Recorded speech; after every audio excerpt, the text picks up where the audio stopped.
So you see someone online with a 5 a.m. morning routine, or someone who found their passion at 16 and now has a six-figure business.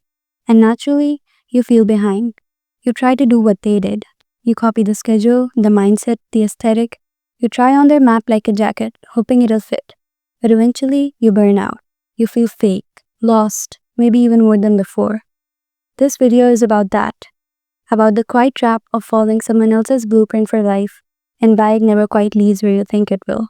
And more importantly, how to actually start finding your own path without needing a neon sign or a Pinterest board to do it.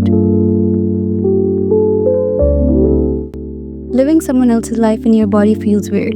It's like wearing clothes that don't fit, but you still pretend they do. You're adjusting the sleeves, pulling at the collar, convincing yourself it's just style.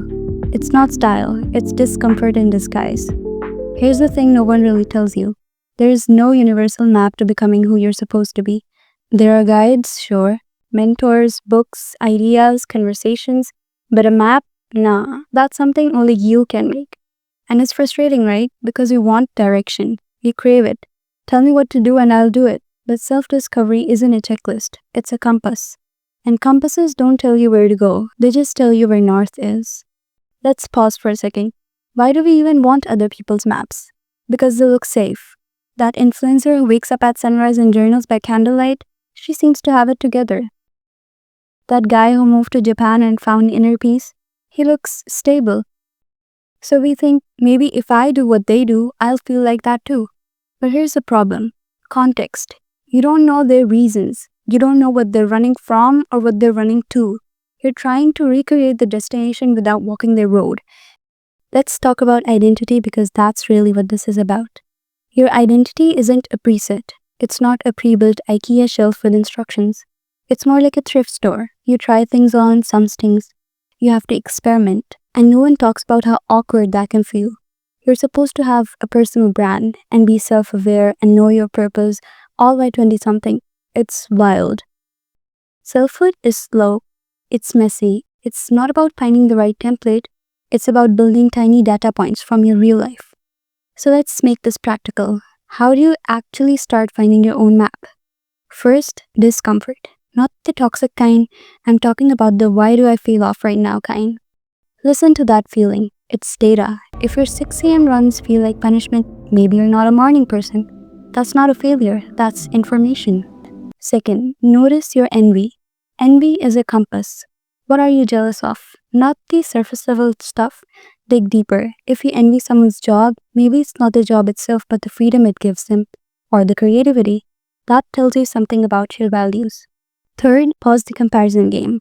I know, easier said than done, but comparison is like trying to judge your reflection in a funhouse mirror. It's distorted, it's curated. Most of the time, you're comparing your insides to someone else's outsides, and that's never fair. I used to think there was a moment where things would click, where I'd wake up one day and just know what I was meant to do, who I was meant to be. Spoiler, it didn't happen like that. What did happen were tiny moments. A random conversation with a stranger that made you rethink something. A journal entry that made much more sense months later. A quiet realization while washing dishes. That's the stuff. That's how the map builds, piece by piece. From you, not from someone else. And I get it, this is a hard pill to swallow in a world obsessed with aesthetics and overnight success. Everyone's selling you a method, a routine, a 30-day guide to discovering yourself. But you're not a product, you're a person.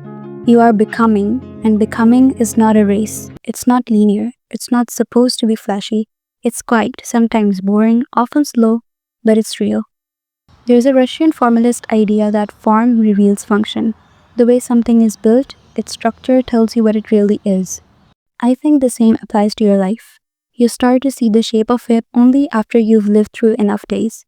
Patterns emerge, the story makes sense after the fact, not during. So stop beating yourself up for not having it figured out. No one does. So yeah, you can't use someone else's map to find yourself, but you can use your curiosity, your emotions, your weird dreams, your late night thoughts that don't make sense until they do. Those are your compass. Trust them.